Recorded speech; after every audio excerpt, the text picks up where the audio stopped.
Hello,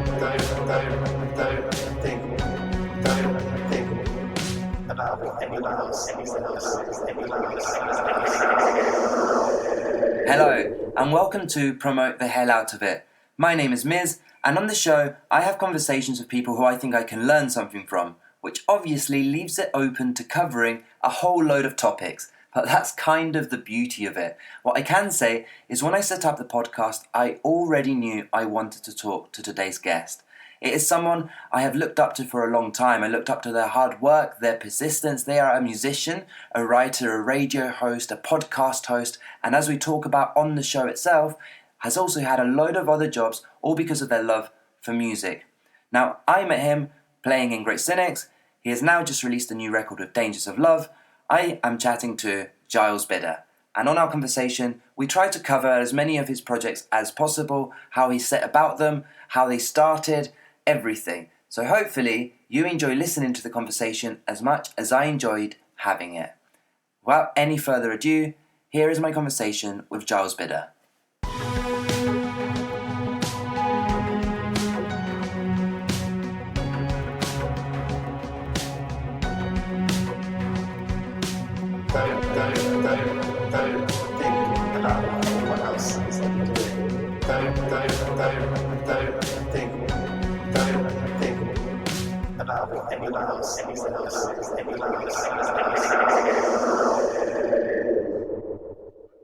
So Giles, I am so happy to have you on the show. How have you been? Good, thank you for having me. Excited to chat. Just been working a few different jobs and spending a lot of time on Dangers of Love. Yes. I've been spending a lot of time listening to Dangers of Love, so that's awesome. Great, thanks. So, I don't know where to start because I want to talk about quite a few of the things that you're involved in. And obviously it's been quite a few years, I think now, since I actually saw you last. But I guess the best place to start is with Dangers of Love, seeing as we've already mentioned it. How happy are you to finally have the record out? Yeah, it's a good feeling. I think when we started it was totally, I hadn't written a few songs. I hadn't been involved in any kind of like record making since 2016.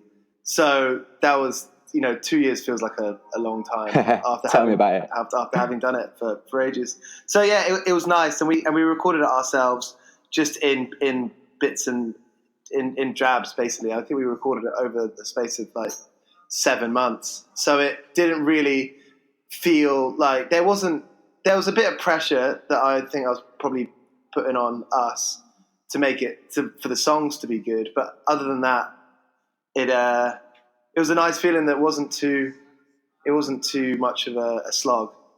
Yeah, sometimes not having it overly structured gives you that space to actually be a bit more creative as well. Yeah, and I live with Rob, who plays guitar, and we write the songs, and that was really nice to just. It's basically become an everyday thing. We talk about it every day, and sometimes we don't feel like playing guitars together, or like sometimes we'll have to like trick each other into like jamming or something. But I think it's strange because. And we'll obviously talk a bit more about it when we get on to chatting about your podcast. But I found when I was younger, it was really easy to spend most of my time with the people I was in a band with, either just crashing on the sofas all weekend long or living together.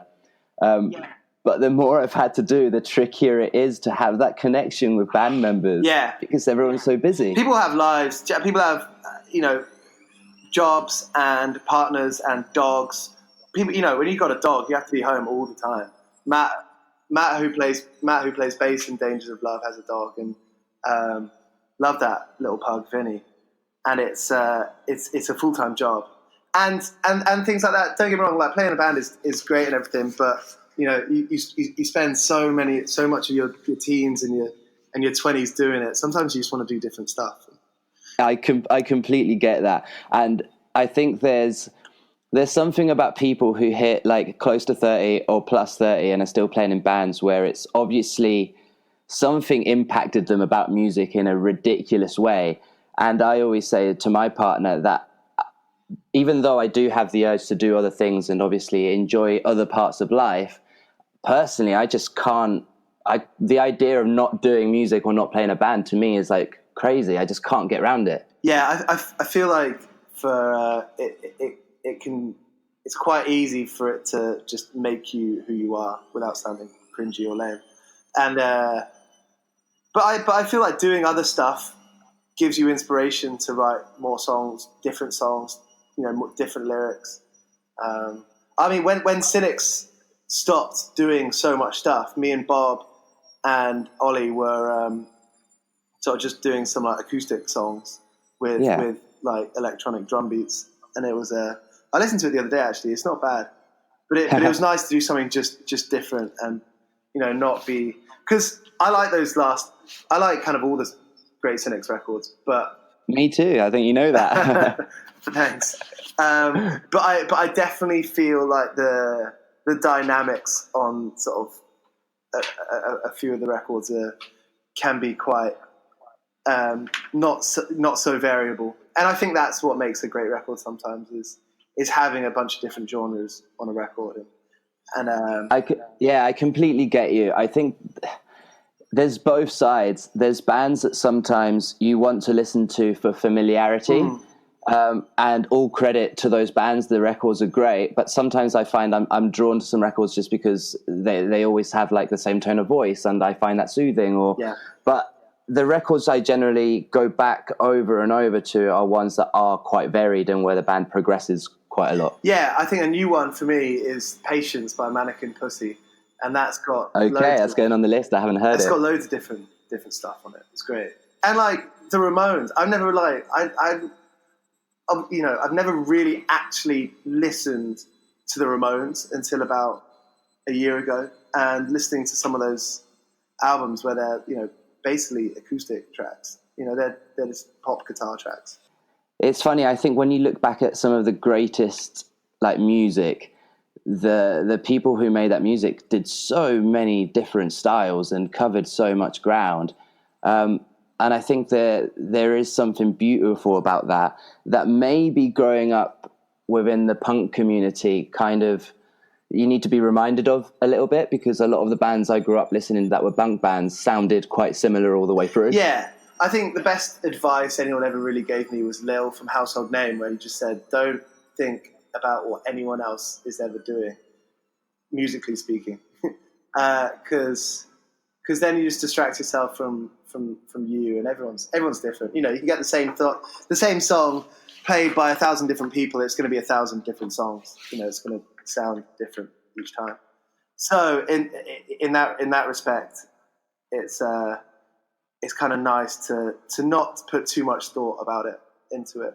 I think you can write the best songs when you're just watching TV, watching a football or watching a series, and just kind of not, your brain's not in your fingers. You know what I mean? I absolutely do. I've got a weird habit of starting humming songs whilst I'm on walks with Jane, which I'm sure she finds incredibly annoying, but then I get back and I have to get it down or I'll forget. Yeah, walking's incredibly stimulating. Yeah, I love it. So you mentioned something that I can really relate to, which is how living life and maybe taking some time when you're not so focused on music can actually help you write new things because of your perspective. Have you found that with yourself? How do you think your perspective's changed from like the last Cynic stuff you did to doing this? I think I've become a bit more, I think I've started liking myself a bit more. And that's wonderful. That's kind of just been nice, because it's, you work on yourself. Everyone, I think working on yourself is a really important thing to do. And just doing things that make you feel good, and and doing things for yourself as much as you're doing things for anything else or anyone else. And I think a big part of that is the job that you got. Obviously, you can't choose your dream career straight away, but if you've got a job that kind of makes you feel gross every day, then it's not the worst thing in the world to pack it in and find something else. And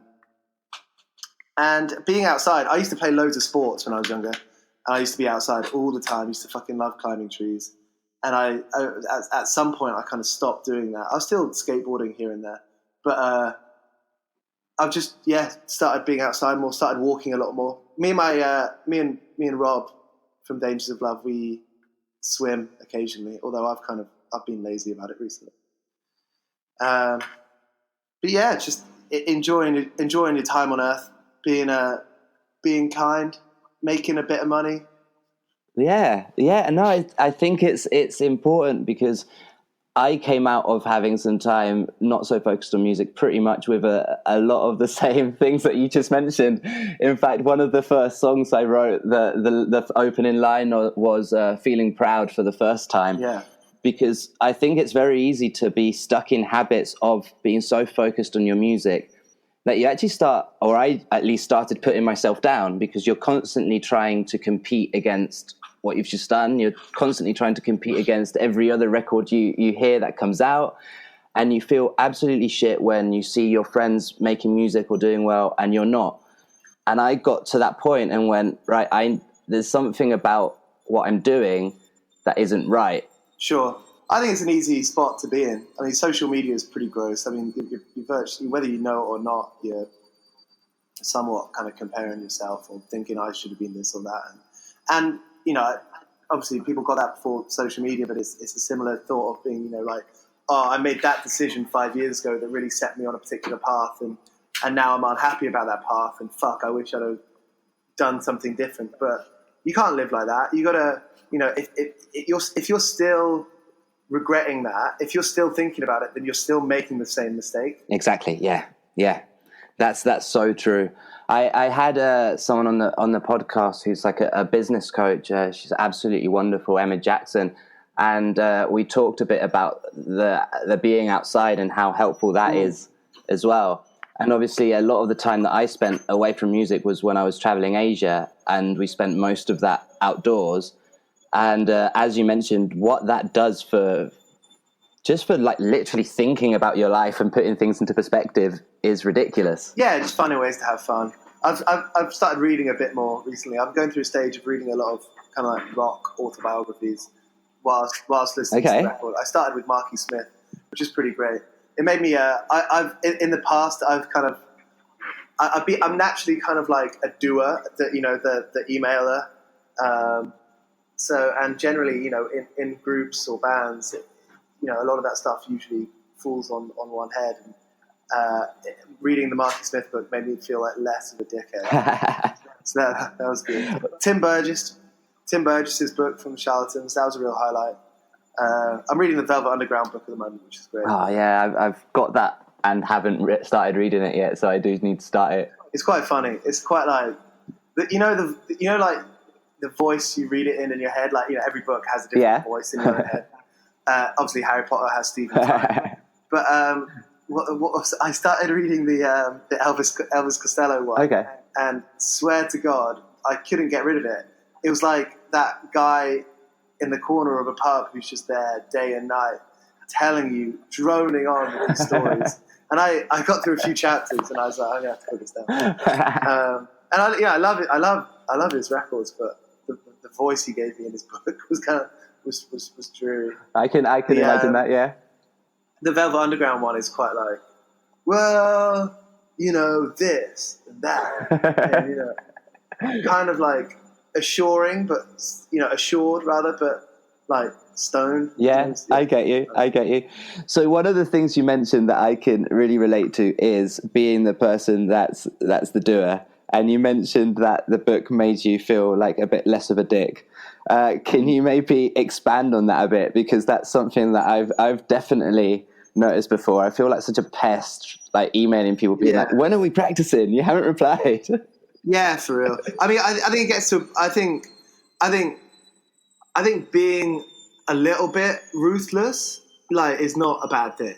Yeah. You know, I think, look, if someone's being like, yeah, I choose to be in this band, but then they're like, they don't want to practice, or they're finding hard with dates, then like, why are they doing it? That's so true. That's so true. We're adults. Like, if you don't want to do it, then don't do it. But you don't owe it to me, or you don't owe it to anyone, and you don't owe it to yourself to like try and keep up something.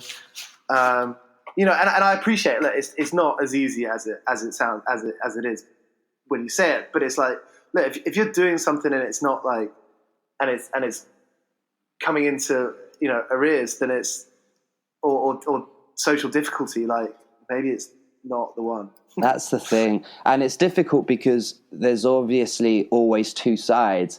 And I've known so many people who have played it in bands or even played in my band who I can see have less and less time for the band.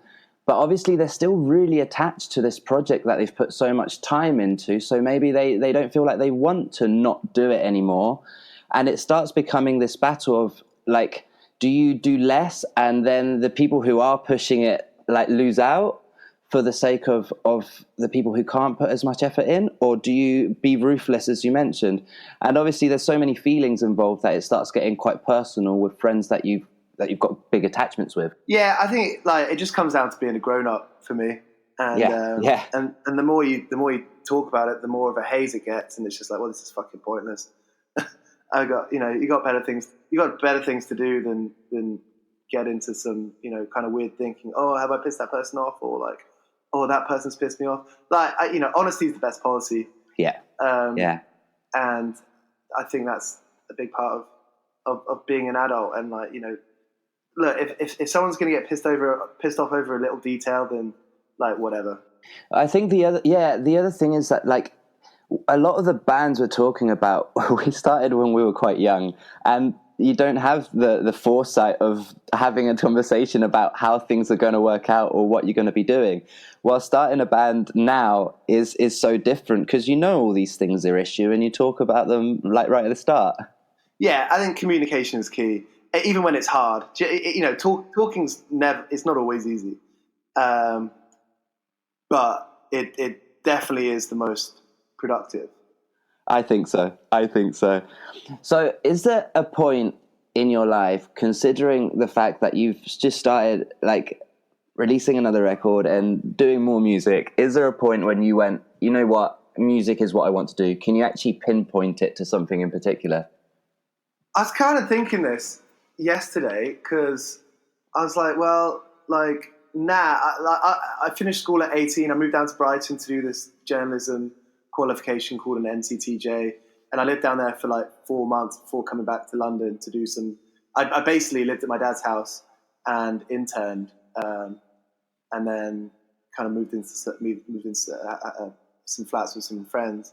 Yeah. But kind of all throughout that time, Cynics, which was still acoustic, I was still doing tours and stuff. But I've always been the guy where people are like, "Oh, that's Giles. He's an idiot."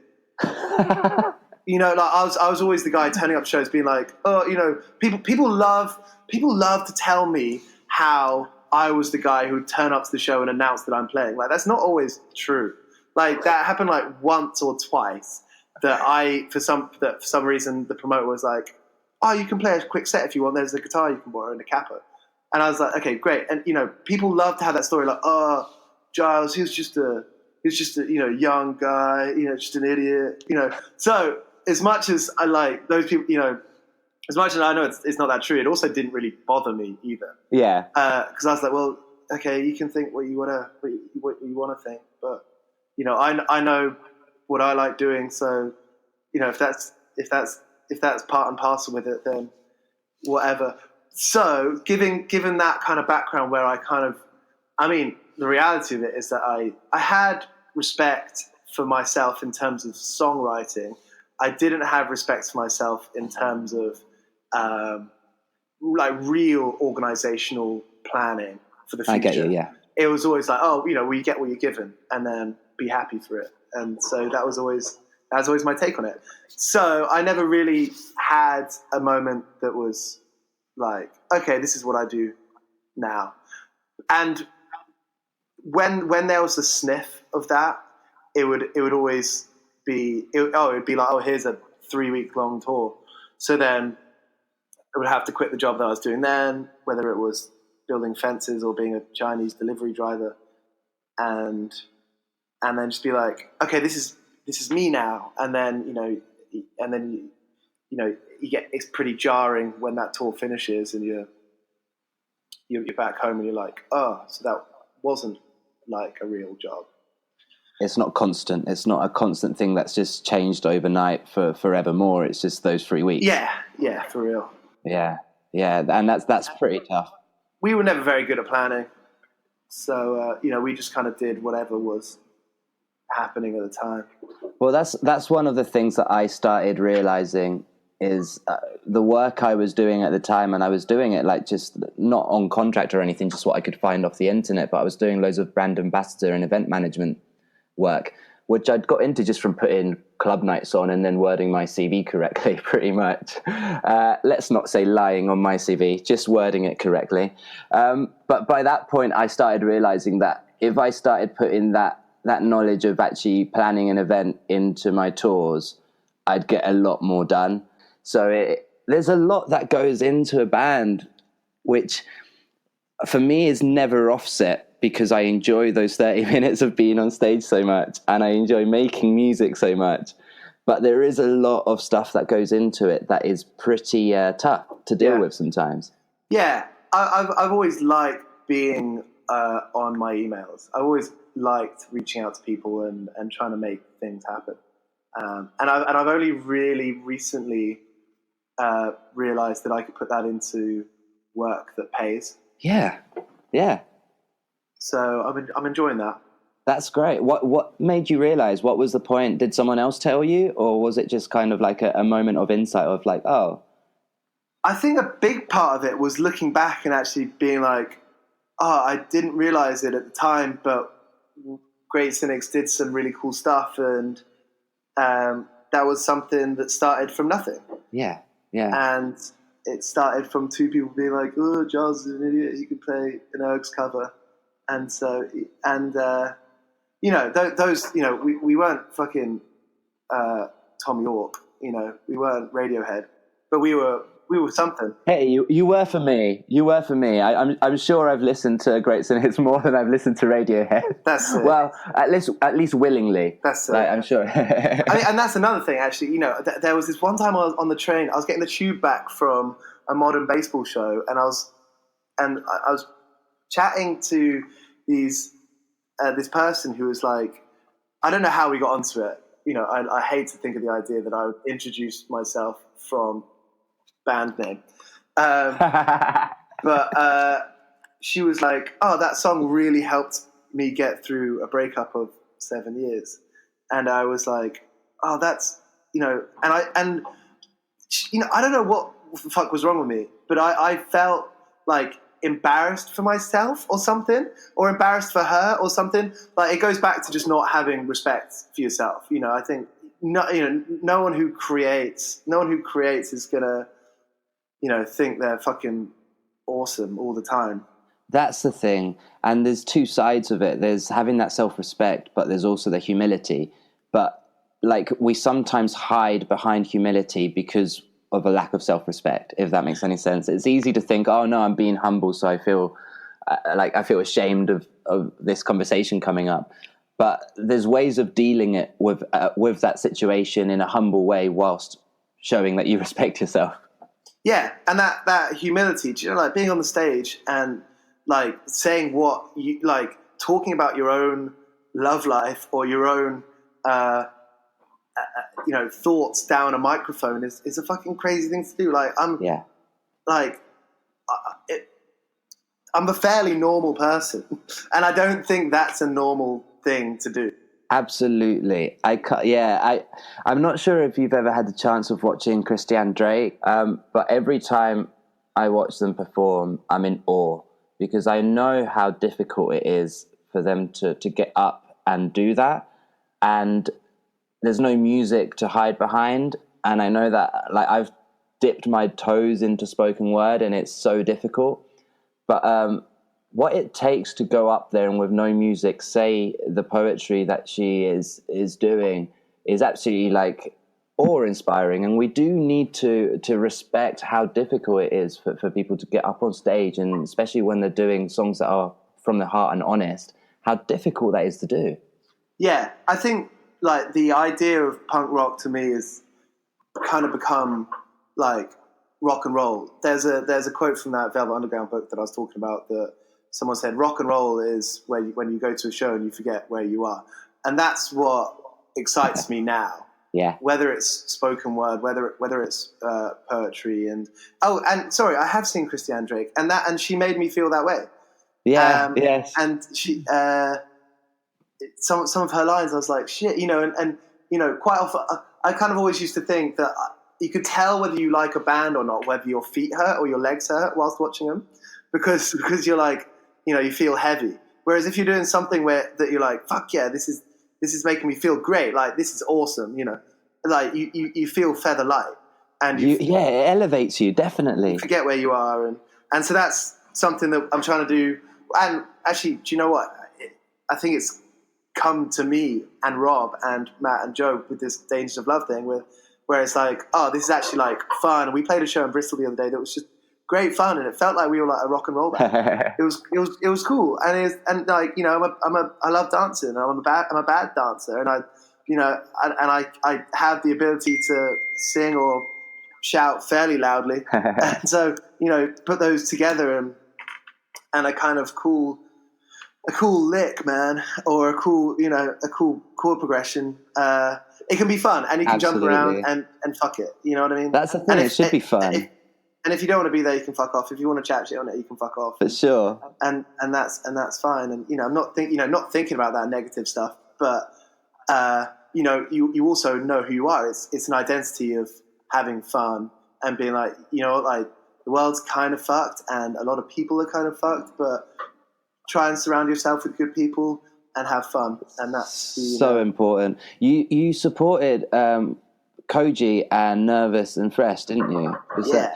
Because I felt like that. Like Koji, he's so inspiring in that way. He really cares about reminding people that we were supposed to be connected at these shows through punk rock, and sometimes it's easy to come to a show after listening to the news about Brexit and working in a 9-to-5 job all day and putting up with all this other shit and feel quite disconnected from everyone else in the room. And that's not what it's about. Yeah, I always have this battle. I love Koji. I think Koji's, every time I've met him, he's been really nice, and I think his tracks are great.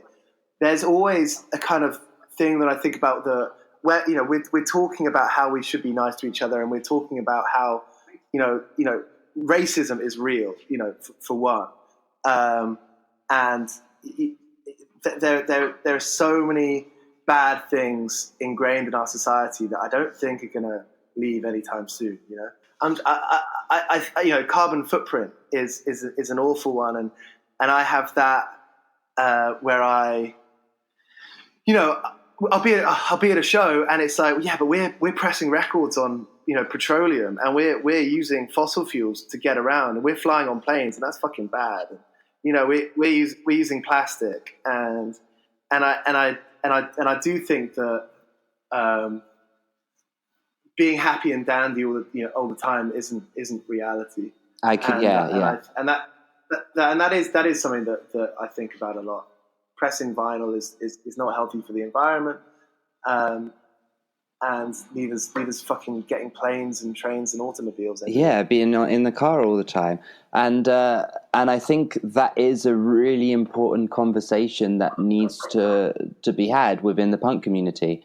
To me, what you've just said is completely backs what I've been saying for a while now, which is that we're becoming divided by causes. There's so many causes within the punk community fighting sometimes against each other, and music is one of the things that helped me get through so many shitty periods and helped me understand myself better. But if there's things that we're doing that need to be changed in order to develop, then those conversations need to be had. We can't just be like, well, I like this, so I'm not going to change it. Yeah, I mean, I don't think anytime soon that I'm going to be living off the land. I'm still going to be getting my groceries from Iceland and Tesco's, and I know for a fact that where the produce is coming from is not coming from workers who are treated as well as we are, and that's not going to change anytime soon. And it's, I guess, for me, it just becomes a personal thing. You pick your battles. Exactly. But I think the important thing is the conversation, though. For me personally, because what you've just said is the truest thing I can possibly think of. You pick your battles, and not everyone is in the same situation at all. Like living in London, for example, is a completely different situation to when I was living in Barcelona. I could grow my own things in Barcelona quite easily, and I could go to markets and get everything from farms that were literally around the corner quite easily. But you try doing that in London, and it's pretty much impossible. So you might as well pick another battle that makes more sense, if that makes any like. No, absolutely. I mean, we're growing some tomatoes that are just turning orange. One of them's just turned orange, which we're stoked about. So at least that's going to be like 8 tomatoes that we've grown ourselves. And we got some capsicum coming along. Nice. No, I think it's being aware of these things and knowing that they are issues and making changes where we can. Like, yeah, it's not going to happen in a night, is it? It's not. And I've been chatting a lot on the podcast about this concept of future thinking, which is not worrying about, like, things aren't going to change right now, but that's not the point, is it? Like, the point is what's going to happen in 30 to 60 to 90 years' time? What are we leaving behind? Even if that's just the seed of something better, that to me is at least doing something. Yeah, maybe we can just bury ourselves in secondhand books. Yeah, bury ourselves in secondhand books sounds lovely. Right, so let's touch on Modern Lovers, if that's okay. Yep. Because I am really into the fact that you've got this radio show. It's Soho Radio. Is it bi-weekly on Tuesdays? It's bi-weekly now, Tuesday breakfast, 8 till 9. Cool. So how did this start? Because it's awesome. I'm stoked for you. Thanks very much. It's a really fun thing to do. I went to Apologies I Have None acoustic session at Soho Radio, and then Rob's old housemate works there, Will, and so I started producing there. And then after a few months, I asked if I could do my own show, and just started doing it like that. How did you find the transition into doing something like that? Had you done anything similar before? Not really. I mean, I've been in like a recording studio a lot, but other than that, now I mean, I'm very much still learning. Like, I don't think I'm that good at it right now, but I like it enough to kind of try and think of it from. I take it seriously. It's something that I love doing, and hopefully I'll start, liking the way that. I mean, I don't not like the way I sound, but I enjoy doing it, and I'm just going to keep on doing it. I think you should like the way you sound, dude. I was just listening to the last episode before we went on, and I can definitely see an improvement on your elocution and the way you present yourself and the way you're talking. And it comes across very well. Well, the first couple of shows were they'd start at midnight till 2 a.m. So I'd always kind of like had a few drinks, and I was on my own as well. And being on your own in the middle of the studio in Soho, that kind of late at night is, I kind of drove myself. It's just a different vibe, rather than being in the sunlight and people walking past to work. Yeah, I get what you mean. I had a weird experience recording the first Lark Hill EP released, where we were trying to save money, and we'd message Bob about recording times, and he was like, "Oh well, I've got these like late night recording sessions that are cheaper." So we were like, "Awesome, we'll do that." And obviously, the first 2 nights you're smashing through it, but it starts becoming more and more difficult to stay awake till 2 a.m., like smashing your parts and doing vocals at 2 a.m. after like just drinking all day and smoking all day was the most painful experience of my life. Yeah, that's one thing that I've learned recently, is that sleep is vital for your voice. Yeah, so vital. Singing at least. Yeah. At least, yeah. And for me, I had to cut down on cigarettes on tour as well. Like, I know other people, I toured with Hangman a lot, and Chris Childs famously smokes a lot of cigarettes and has the most beautiful, clean voice when he sings. I can't do that. I cannot do that at all. It was when the 12.5 Golden Virginia went out the window, and you could only get 50 grams, 15 quid. I stopped smoking then, because I just thought, I'm going to buy a pouch of cigarettes for £15 and I'm just going to lose it instantly. Yeah. Because that's what you do. that's what I do. So. Yeah, it's weird because obviously I moved to Barcelona when all the tobacco changed. I wasn't here whilst that happened. And I'd come back on tour and be like, what do I get? And quite a few times people would be like, well, if you want the cheaper stuff, here's some under-the-counter tobacco. Oh, nice. And it would be the most horrendous, like, dry, coarse, like, it was horrible, like, nasty. So, yeah, I do not recommend that to anyone who's listening. Don't do that. One of the things I was going to ask you, and I'm going to do a really weird link here. You'll get where I'm going eventually. On Soho Radio, on Modern Lovers, have you had any weird band names that you've had to try and pronounce or tongue twisters that you've had to do? Sometimes I say something wrong, but I think that's more me than the name of the song. But nothing comes to mind. No, because I noticed that you tweeted a while back about watching Conor Oberst and Phoebe interviews. Yeah. And I always get Better Oblivion Community Centre. Is that right? Yeah. It's, to me, it's like the most difficult band name to pronounce ever. I think if you start, if the first couple of times you say it out loud, you get it wrong, then it kind of stays with you. But I think if you say something, if you get the words in the right order, the first couple of times you say it out loud, I think, it becomes kind of muscle memory, maybe something like that.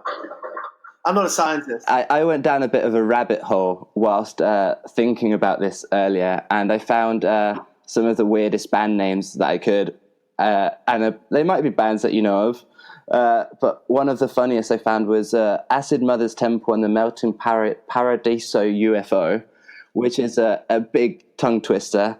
I'm not sure if you'd like saying that on the radio. And the other one was Flagitious Idiosyncrasy in the Dilapidation. That's right. Yeah, the Psychedelic Porn Crumpets is one of my favourite recent ones. And what's that new band that's about to release a record on BSM? I don't know. Prince Daddy and the Hyenas. Okay, no, I haven't heard that. Well, I'm just going to double check. Prince Daddy. Yeah, Prince Daddy and the Hyena. Yeah. Okay, I'm going to check that out. I think you'd like them. I'm going to check that out. So the other thing you're doing, which ties into this, is the playlist.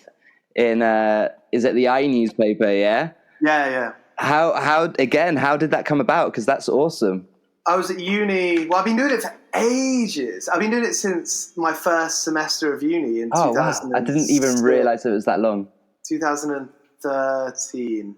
But I for a few years I didn't shout about it because I thought it would be like arrogant or something. I mean, I've had to reassess the way that I deal with myself on social media because I kind of had to get over the fact that, you do something and you know what, you should promote it. Yes. And because like no one really is going to be, if someone's sitting behind their computer or their phone being like, oh, that person's such an idiot for promoting themselves, then maybe that, I it's think their problem. People are kind of, I think you got better things to think about.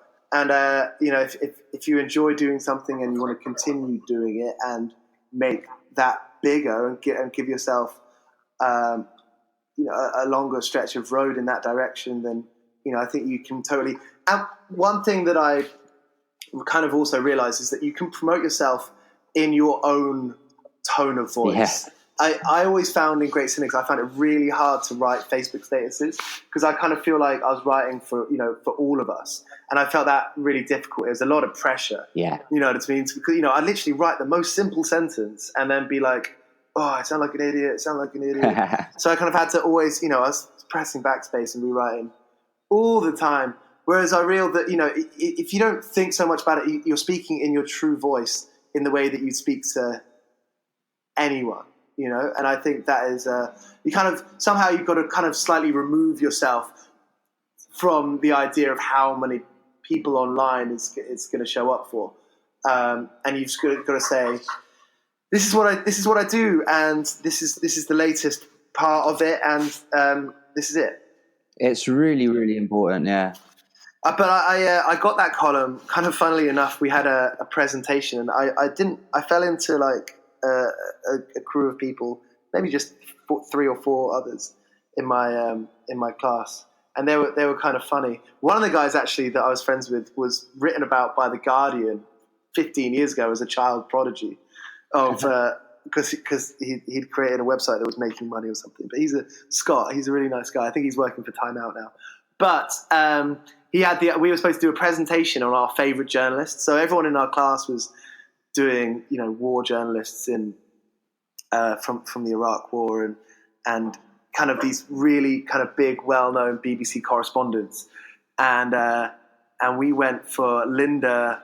Her second name escapes me, but she was on that kind of CBBC channel where they show you how bread was made.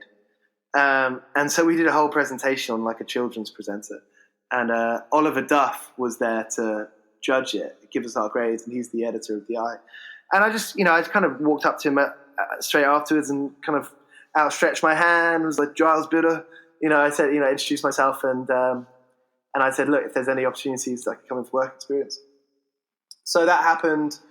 Eventually got work experience there maybe like 4 or 5 months later during the summer, and it just so happened that week that the music writer of the playlist had just left, and the two other lads that were doing work experience there, one of them was getting a coffee and the other one was in the toilet or something. So I was there and I was like, yeah, like me, I'll do it now. So just stuck myself out there, and I've been doing it since. Well, that's the importance, just sometimes like going for it, isn't it? That's great. It's kind of funny. Sometimes my editor will be like, Giles, this sentence does not make sense. And I'm like, it's art. It doesn't have to make sense. but no, it's a fun way to spend a couple of hours, and it's satisfying to go to the shops like I did this morning. It's a Friday, so I went to the shops this morning and got the paper and tweeted about it and put it on Instagram. My mum's an author, and I do some of her social media sometimes, and that's really helped me form a tone for my own social media, and not even tone necessarily, but it's helped me realize it's instilled some kind of confidence to what I'm doing, and I think that really does help when you work with someone else on their project. It helps you establish in your own mind what you are when you're on your own. Absolutely. The only thing I'd say about that is because I obviously do social media for quite a lot of people. That's like my full-time job, and finding time to do your own social media, even though I understand how to do it, after working all day on other people's, is the last thing I want to do, because I'm sick of social media by the end of the day. Yeah, for real. I've been thinking I've got to spend less time on Instagram and Facebook, but it's a hard one because it's part of what we do, right? So that's the thing. I've got myself into good habits, and I did it before going traveling, because I was like, I'm not going to go traveling and waste half my time on my mobile.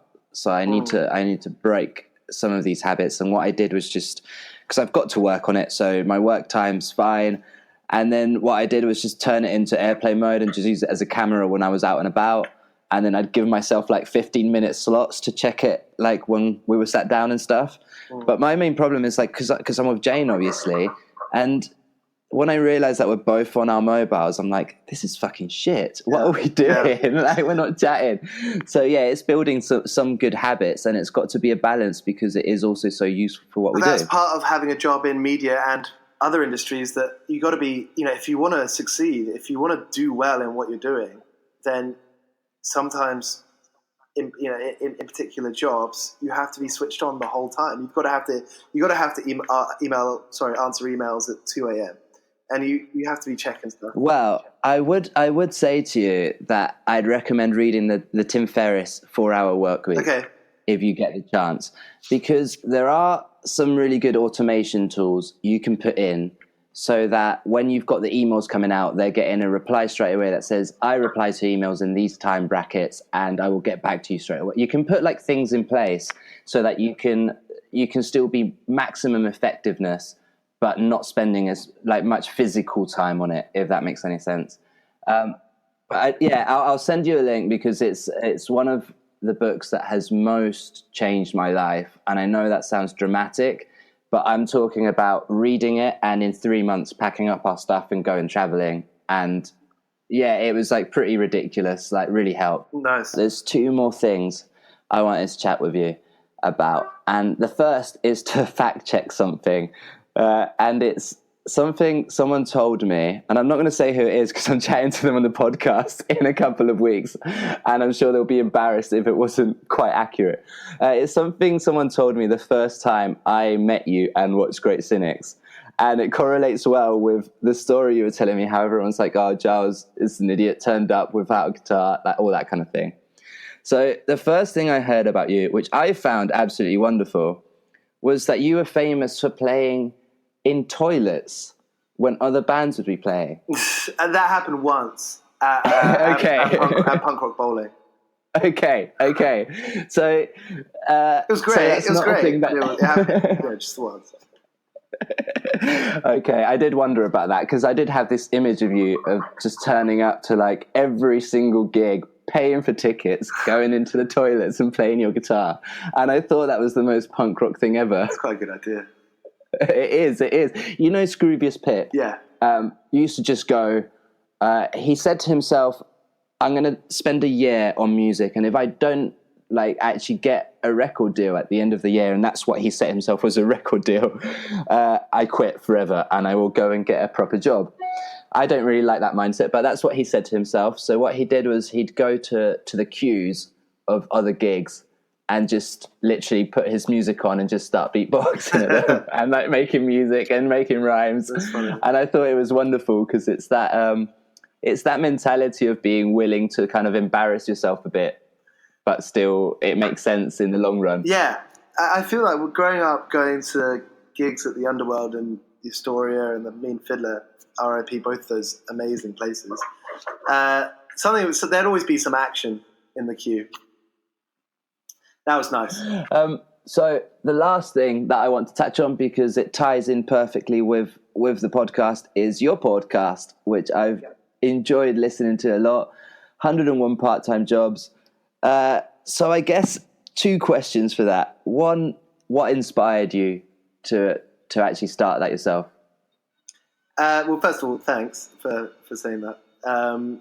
It was a case where when I was on tour with other bands, I'd always ask people what they did at home. I found it was an interesting thing to find out.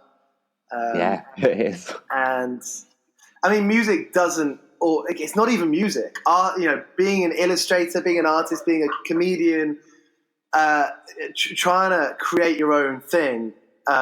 You've got to make a bunch of sacrifices, and one of those sacrifices is for any kind of financial backing, you need to sort yourself out with some kind of part-time job. And so that's where the idea came from. And I realized in my part-time jobs, like I said earlier, building fences, being a Chinese delivery driver, doing some other things, I'd always meet interesting characters. You'd meet people that being like, if I hadn't have done this, then I would have not have known that kind of person exists in the world.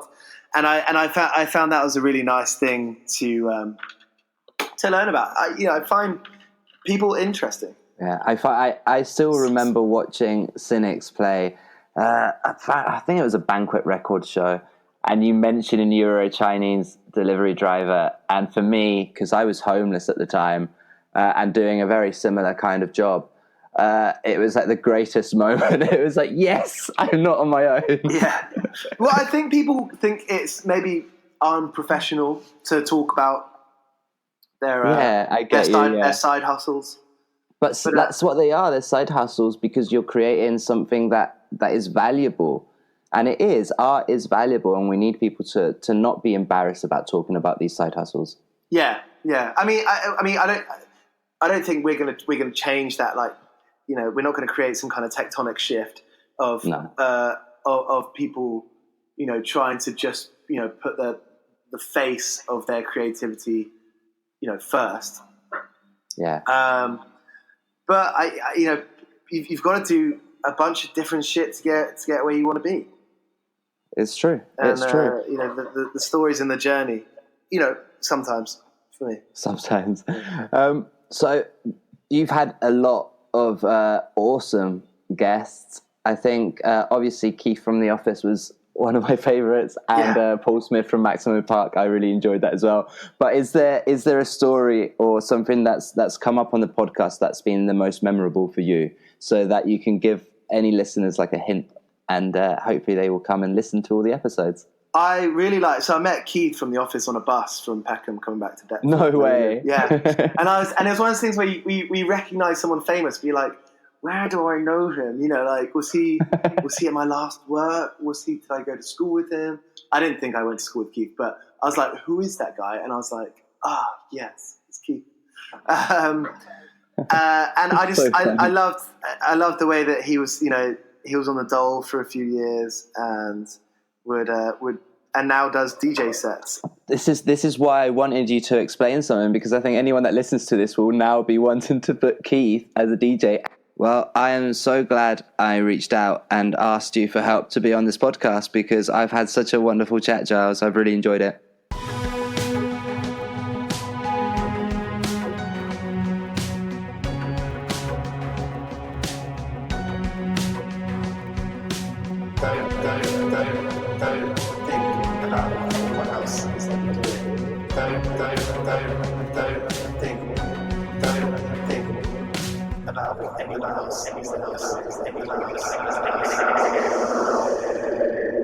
Thank you so much for checking out the podcast. I really hope you enjoyed that conversation with Giles, because it was such a pleasure having him on the podcast. And please check out Dangers of Love. The new music is out and it's absolutely wonderful. Check out Great Cynics, because I love everything they did too. And maybe check out some of the other conversations I've had with some other great musicians. If not, check out all of them. But two that I would recommend is the one I had with Sean McGowan, episode 1, who is another great musician doing wonderful things, and the one I had with Kelly Kemp, because that conversation was absolutely great. I really, really enjoyed it, and she's just released new music with the Hippies, and it is, again, absolutely wonderful. I love the record. So yeah, go check out Dangers of Love, go check out Great Cynics, go check out the Hippies, go check out Sean McGowan. Just go spread your love, because it is important to support musicians, and that is what will help, is actively going out and listening to their music, shouting about them. So yeah, I'm not sure why I'm still talking. Also, if you did enjoy the show, give it a like, give it a follow, give it a rate, depending on what you're listening to. It really, really helps us out, and share it about, because the only way that it will get listened to is if other people know about it. Cheers, I'm going to stop talking now.